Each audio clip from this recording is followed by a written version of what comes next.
আমাদের বালি ট্রিপের কুটা শহরের দ্বিতীয় দিন। তো একদম সকাল সকালই আমাদের রিসোর্ট থেকে তাড়াতাড়ি ব্রেকফাস্ট সেরে আমরা বেরিয়ে পড়েছিলাম সাইট সিন করতে। আজ কিন্তু একেবারে পাঁচটা অ্যামেজিং প্লেস এক্সপ্লোর করতে আমরা বেরিয়ে পড়েছি। যে গাড়িটা করেই আমরা এয়ারপোর্ট থেকে রিসর্টে এসেছিলাম সেটাকেই আমরা সারাদিনের জন্য ভাড়া করে নিয়েছিলাম। সারাদিনের ভাড়া পড়েছিল প্রায় 5,000 টাকা, ইন্দোনেশিয়ান রুপিয়াতে 9 লাখ সামথিং। এছাড়া কুটা থেকে সানুর আসার জন্য অনেক বাস পরিষেবাও পেয়ে যেতে পারেন, অথবা ট্যাক্সিতে রেন্টে $8 থেকে $10 মধ্যেও আপনারা কিন্তু সানুর পৌঁছে যেতে পারেন। সানুর কিন্তু সাউদার্ন বালির একদম ছোট্ট, খুব সুন্দর, স্নিগ্ধ, মনোরম একটা শহর, যেখানে অনেক ভালো ভালো বিচ রয়েছে। তার সঙ্গে রয়েছে প্রচুর water activity sports club. Water activity rides enjoy করতে গেলে অবশ্যই আপনাকে কিন্তু সানুরে আসতে হবে, যেখানে প্রচুর পরিমাণে ওয়াটার অ্যাক্টিভিটি ক্লাব রয়েছে। তো সেখান থেকে আপনারা কিন্তু চুজ করে আপনাদের ওয়াটার অ্যাক্টিভিটি এনজয় করতে পারবেন। তো এরকমই একটা ক্লাবে আমরা গেছিলাম। তো গিয়ে দেখলাম প্রচুর অ্যাক্টিভিটি রয়েছে এখানে, যেমন jet ski, parasailing, banana boat, scuba diving, flying fish, sea walk, এছাড়া রোলিং ডোনাট, এরকম অনেক ধরনের ওয়াটার অ্যাক্টিভিটি আপনারা কিন্তু এখান থেকে এনজয় করতে পারবেন।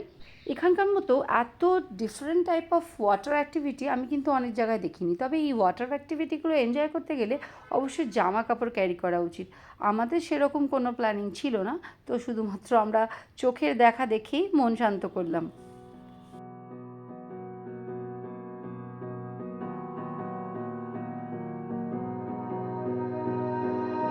You melt the ice behind my stone cold eyes. I turn to ashes, but only just sometimes. Inhale your smoke, but you still act surprised. It's not my fault when we end up capsized. You call me crazy now, but you don't understand. I'm calling out to you. Can you hear a thing? 'Cause you lit the match that ignites the flame. I'm the TNT, but you're the spark to blame. And it's fire, burning holes inside my brain. Feel the fire, heat that melts us down again. Now it's pouring through my veins. এই জায়গাটা আমার কিন্তু একদম best লেগেছে। দুপাশে সমুদ্র, মাঝখান দিয়ে বোল্ডার দিয়ে বেশ অনেকটা অবধি রাস্তা করা রয়েছে। সানুরে আসলে এই জায়গাটা কিন্তু একদমই মিস করবেন না।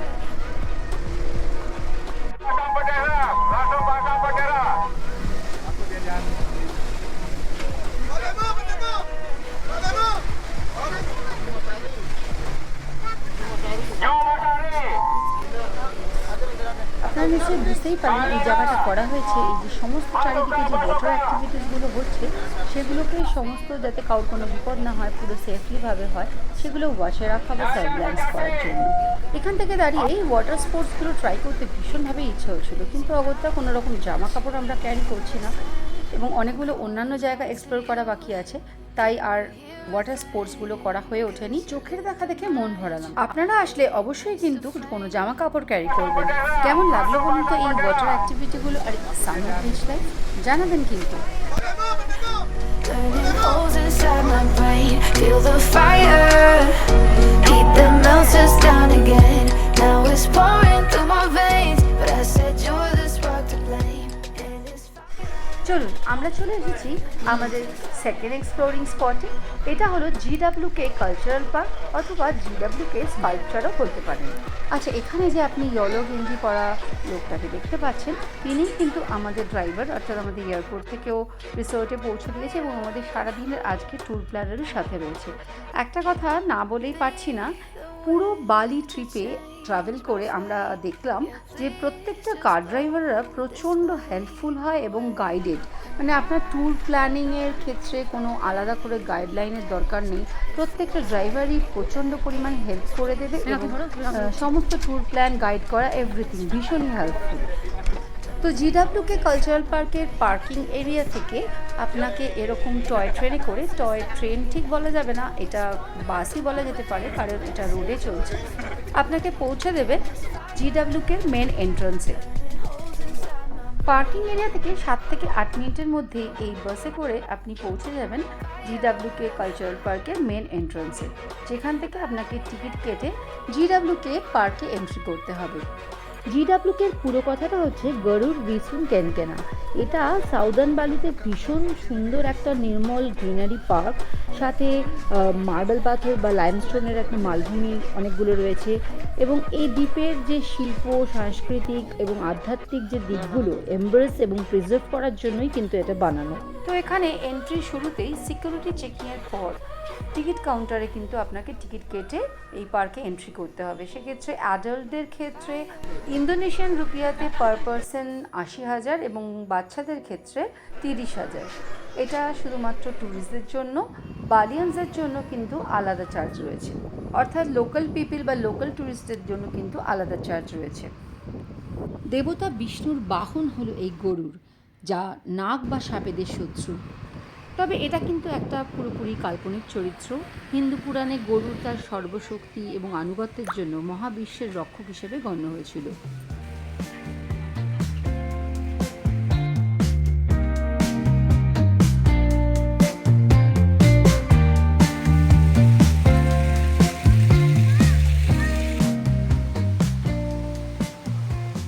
গরুড়া ভিসন কেনকানা কিন্তু এটা পুরোটাই একটা কালচারাল পার্ক, যেটার অনেকটা বড় অংশ রয়েছে, অনেকটা বড় জায়গা, যেটা আপনার ঘুরতে প্রায় 2 থেকে 3 ঘন্টা টাইম লাগবে।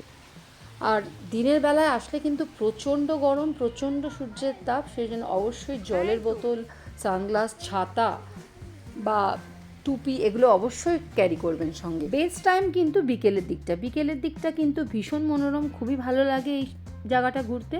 এবং বেশিরভাগ যে ডান্সগুলো হয়, কেকাক, ব্যাম্বুং, লেগং, এই ধরনের ডান্সগুলো কিন্তু এই কালচারাল পার্কে সন্ধেবেলা 6টা, 6:30 এরকম সময় কিন্তু এই ইভেন্টগুলো বা এই ডান্সগুলো স্টার্ট হয়, এই সময় আপনারা দেখতে পাবেন। এই জায়গাটা কিন্তু জঙ্গলের মতো খুব সুন্দর একটা গার্ডেন ভিউ রয়েছে, যেখানে একটা ছোট্ট ওয়াটারফলও রয়েছে। তার সঙ্গে সঙ্গে বিভিন্ন রকম মূর্তি, স্থাপত্যর একটা খুব সুন্দর পরিবেশ, খুব সুন্দর জায়গা। তার সঙ্গে সঙ্গে এখানে যে বিভিন্ন অবতারের মূর্তিগুলো রয়েছে সেই জলের উপর, সেই জলের মধ্যে পয়সা দিয়ে বা পয়সা ফেললে কথিত আছে যে আপনার কোনো রকম ইচ্ছা পূরণ হবে।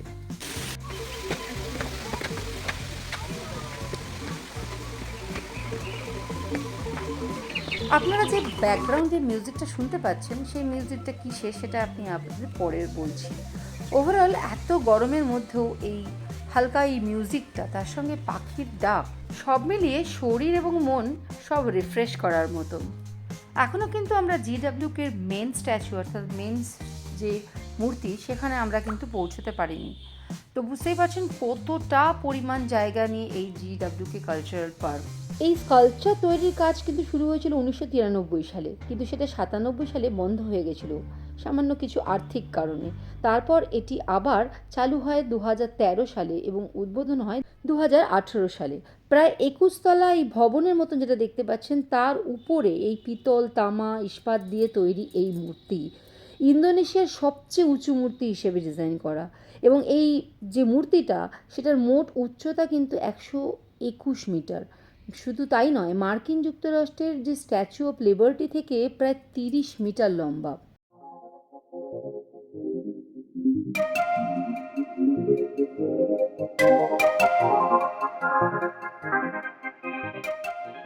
এখন আমরা এই স্ট্যাচুর নিচে যে বিল্ডিং রয়েছে তার ভেতরে প্রবেশ করব। এর জন্য কিন্তু কোনো রকম আলাদা করে কোনো টিকিট বা এন্ট্রি ফি লাগে না।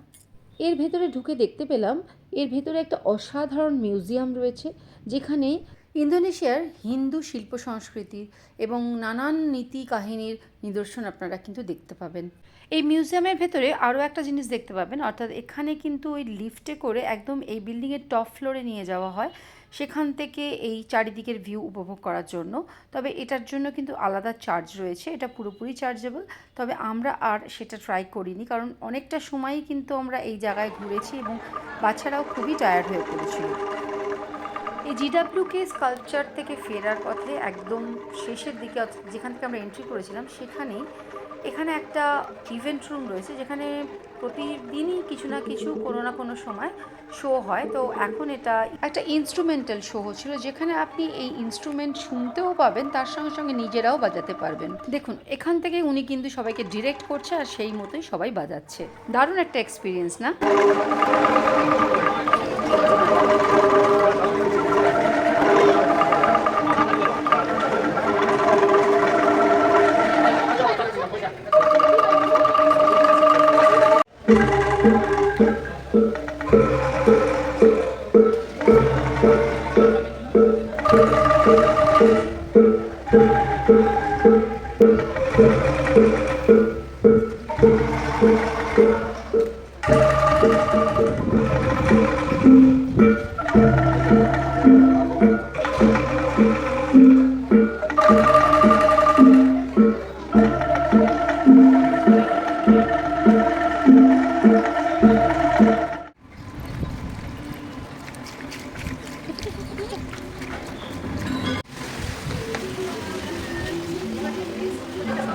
এই কালচারাল পার্কটার প্রত্যেকটা টিকিটের সঙ্গে একটা করে রিফ্রেশমেন্ট ফ্রি রয়েছে। এই রেস্টুরেন্টের মধ্যে আপনি সেই টিকিট দেখালে আপনার কিন্তু সেই রিফ্রেশমেন্টটা পেয়ে যাবেন, অর্থাৎ একটা ড্রিঙ্ক ফ্রি। এটা ছাড়াও এখান থেকে আপনি চাইলে আপনারা ইচ্ছা মতো স্ন্যাক্স, ড্রিঙ্কস অথবা লাঞ্চও সেরে নিতে পারেন। আমরা অবশ্য এখান থেকে লাঞ্চ করিনি, কারণ এতক্ষণ রোদ্রে খেটে তখন শুধু জল বা কোল্ড ড্রিঙ্কস জাতীয় ছাড়া আর কিছুই খেতে ইচ্ছে করছিল না। এই রেস্টুরেন্ট থেকে নেচার ভিউটা কিন্তু দারুণ। বালি শহরের দৃশ্য, সমুদ্র, পাহাড়, মানে সব মিলিয়ে খুব সুন্দর একটা নেচার ভিউ এখান থেকে আপনারা কিন্তু দেখতে পাবেন। আর বেশ কিছুক্ষণ আগে যে ব্যাকগ্রাউন্ডটা সাউন্ডটা শুনতে পাচ্ছিলেন সেটা কিন্তু এই ইনস্ট্রুমেন্টাল। এখানকার ইনস্ট্রুমেন্টাল সাউন্ডগুলো খুবই সুদিং, খুবই মেন্টাল পিস তৈরি করে। এই পিসফুল ইনস্ট্রুমেন্টাল সাউন্ড যে আপনি শুধুমাত্র শুনতে পাবেন তাও নয়, আপনি চাইলে এখান থেকে বাজাতেও পারবেন। এই রেস্টুরেন্টের ওভারঅল অ্যাম্বিয়েন্সটা কিন্তু দুর্দান্ত ছিল, তার সঙ্গে একটা পিসফুলি এনভায়রনমেন্ট আর নেচার ভিউ, একদম ফাটাফাটি।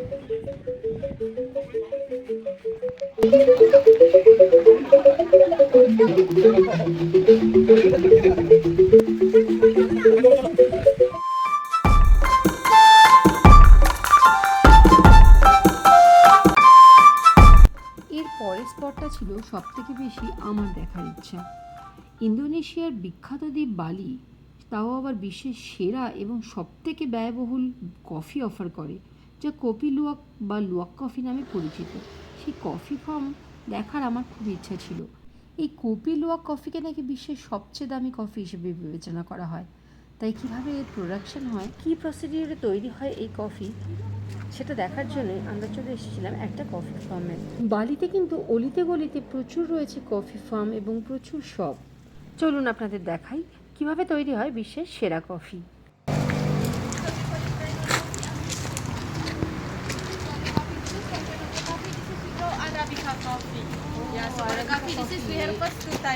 এটা আরাবিকা কফির গাছ। এই যে coffee, beans of Arabica coffee, but the red one only the red color. This one. এগুলোই কিন্তু পরে পেকে লাল হয়ে যায়, যেগুলো এই অ্যানিমালগুলোকে খাওয়ানো হয়। অর্থাৎ এশিয়ার এক ম্যামল জাতীয় বিড়ালের মতো দেখতে প্রাণী সিভেট, এশিয়ান পাম সিভেট, যাকে লুয়াক বলা হয়, যার নামকরণেই বালির কফির নামকরণ করা হয়েছে লুয়াক কফি। মানে কিভাবে খাওয়ানো হয়, এই অ্যানিমালটাকে কফি বিনগুলো, মানে কফি ফ্রুটসগুলো খাওয়ানো হয়, তারপরে এরা যে পটি করে সেখান থেকে coffee.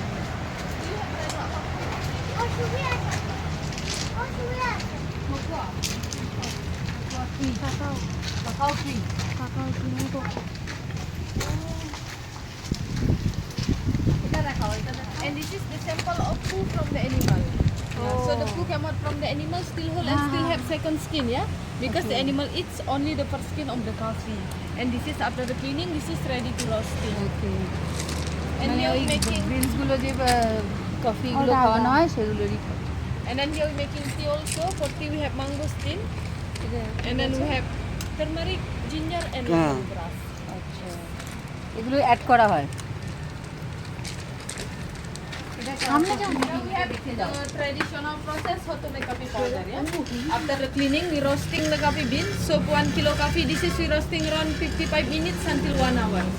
until the pinching color and until the aroma came out. Yeah, like this. Yeah, this is after the roast. This is a traditional process. Yes, traditional process. And then after the roasting, also we making powder. Yeah, we ground it, yeah, like this until we get a smooth powder.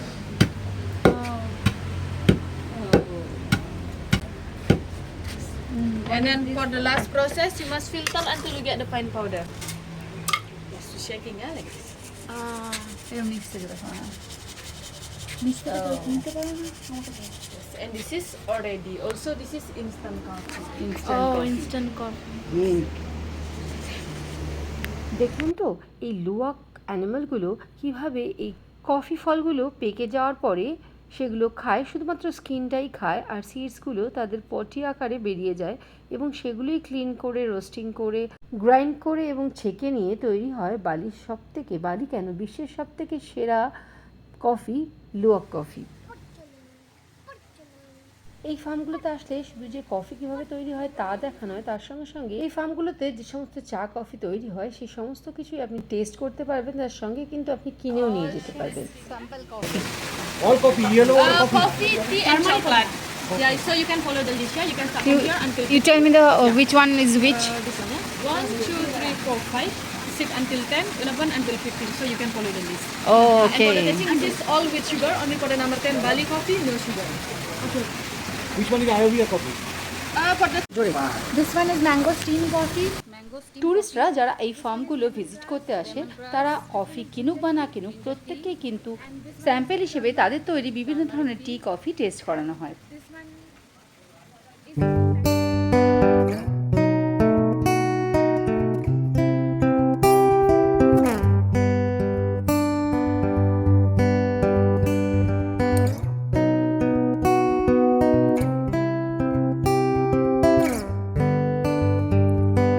Ocean blue, I came home for you.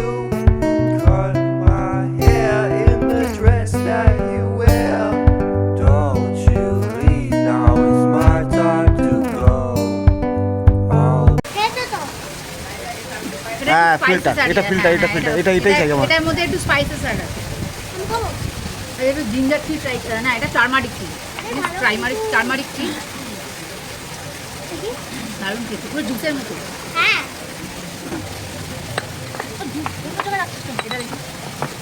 আমি এটা try করি। এটা আমি এটা এটা red ginger tea আর এটা দেখি test করে কি করেছি, কি এটা? রোজেলা টি, হিবিস্কাস দিয়ে তৈরি রোজেলা টি। এটা গ্রিন টি। এটা গ্রিন টি। ট্রাই ট্রাই করি। আমি করব। দারুণ, গ্রিন টিটা দারুণ খেতে, তাহলে গ্রিন টি কিন্তু আমার মতে এর মধ্যে মিল্ক অ্যাড করা আছে, মিল্ক করেছি। র নয়, মিল্ক অ্যাড করা গ্রিন টি। আর আমি এটা খাবো রেড গিন্নি। এই টি কফি এগুলো সবই আপনারা এখানে ওদেরকে স্যাম্পল দেবে, আপনারা আসলে এখানে স্যাম্পল দেওয়া হবে, তো স্যাম্পল আপনারা ট্রাই করতে পারেন এবং যদি পছন্দ হয় এখানে আপনারা কিনতে পারেন এবং কাপ অফ কফিও কিনতে পারেন, যেটা এখানে ভ্যারাইটি টাইপ অফ কফি টি এগুলো মেকিং হয়, এখানে তৈরি হয়, যে আপনারা কিনতেও পারেন। তো এখানে আপনারা কাপ অফ টি বা কাপ অফ কফি ট্রাইও করতে পারেন। ইন্দোনেশিয়ান রুপিজে হচ্ছে 50,000, আর আমাদের ইন্ডিয়ান মানিতে round about 200 to 250 like this. প্রত্যেকটা ফার্মের সাথে নিজস্ব শপ রয়েছে, যেখান থেকে আপনারা বিভিন্ন ফ্লেভারের টি কফি এগুলো কিনে নিয়ে যেতে পারবেন। আমরাও কিন্তু এখান থেকে কিছু ফ্লেভার টি এবং ফিল্টার কফি কিনে নিয়ে গেছিলাম। অ্যারোমার জন্যই কিন্তু এখানকার কফি বিখ্যাত, তাই কফি লাভাররা অবশ্যই এখান থেকে কফি কিনে নিয়ে যাবেন। সকাল থেকে প্রায় 3টে স্পট ঘুরতে ঘুরতে কিন্তু দুপুর, প্রত্যেকেরই আমাদের খিদে পেয়ে গেছিলো এবং বাই রোডে প্রায় রাস্তার ধারে অনেক রকমের আপনারা ক্যাফে বা রেস্তোরাঁ পেয়ে যাবেন। এরকমই একটা রেস্তোরাঁতে আমরা আমাদের লাঞ্চ সেরে নিয়েছিলাম সামান্য কিছু।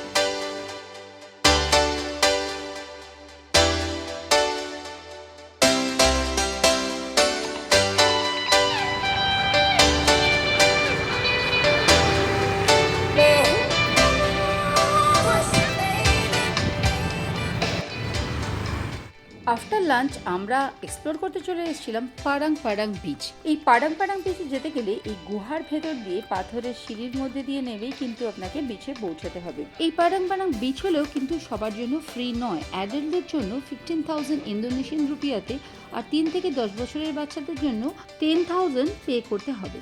তবে এটা কিন্তু একেবারে সকাল 7টা থেকে রাত্রি 7টা পর্যন্ত খোলা। One of the best beach in বালি। এটা কিন্তু বিঞ্জিন বিচ আর উলুভাটু টেম্পলের ঠিক মাঝখানে এই বিচটা।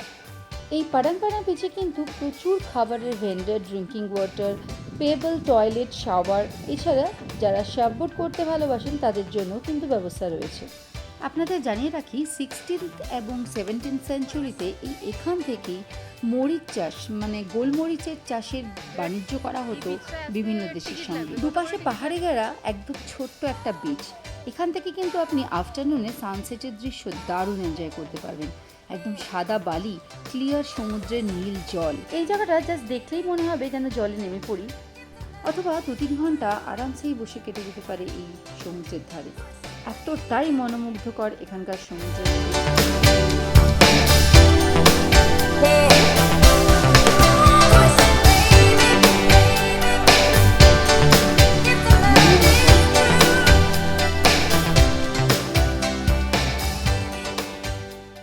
চলুন, সারাদিন কাটিয়ে আমরা আমাদের শেষ এক্সপ্লোরিং স্পটে চলে এসেছি, এবং এই স্পটটা কেন আফটারনুনের জন্য রাখা হয়েছে সেটা আপনারা এক্ষুনি জানতে পারবেন।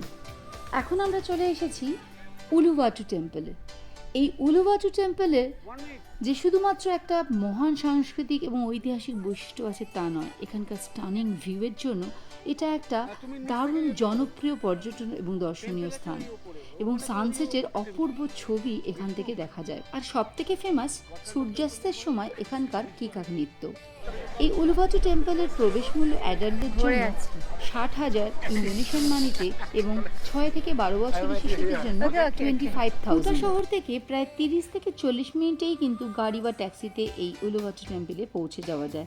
ভারত মহাসাগরের 70 মিটার উপর অবস্থিত এই মন্দিরটি প্যানোরামিক দৃশ্যতে মুগ্ধ করে ট্যুরিস্টদের। এখন বুঝতে পারছেন তো কেন এই স্পটটি ইভিনিং টাইমে চুজ করা হয়েছে। এই জায়গা থেকে সানসেটের অসাধারণ স্টানিং ভিউ যা আপনি ক্যামেরাবন্দি না করে পারবেনই না। আর উলুভাটু টেম্পল যেহেতু একটি পবিত্র স্থান, তাই শালীন পোশাক অপরিহার্য। আপনার কাঁধ বা হাঁটু ঢেকে রাখে এমন পোশাক পরলেই ভালো হয়। যদি না হয়, প্রয়োজনে প্রবেশদ্বারের কাছে সালাম এবং শ্যাশ ভাড়া পাওয়া যায়, যেটা পরেই কিন্তু আপনাকে এই মন্দিরে প্রবেশ করতে হবে। আর মন্দিরে ঢোকার আগে অবশ্যই আপনার জুতো খুলে ঢুকবেন। কথিত আছে 10 অবতারের মধ্যে 3 অবতার ব্রহ্মা, বিষ্ণু এবং মহেশ্বর এখানে সাধনা করেন। তবে এই মন্দির সবসময় কিন্তু খোলা থাকে না। এই মন্দির থেকে অন্তহীন সমুদ্রের যে দৃশ্য এতটাই মুগ্ধকর যে আপনি চাইবেন এই দৃশ্যকে অবশ্যই ক্যামেরায় বন্দি করে রাখতে।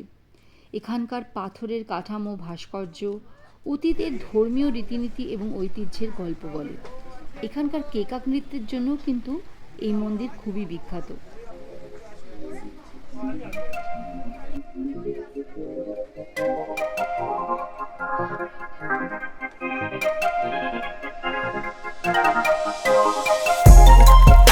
I know what's on your mind. We do this all the time. We fight and then we're fine.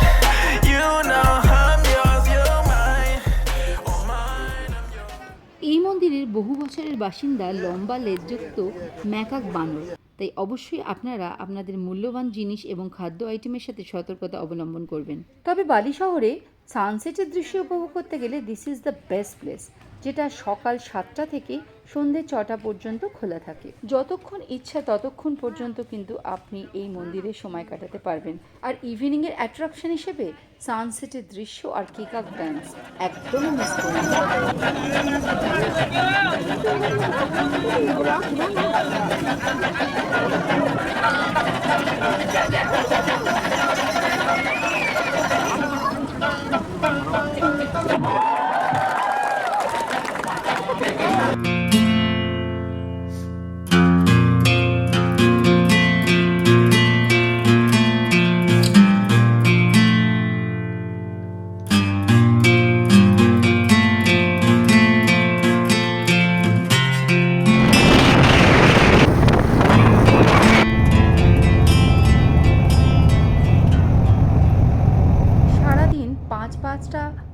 Spot explore করার পরে প্রচণ্ড টায়ার্ড হয়ে আমরা ফিরছি আমাদের রিসর্টে।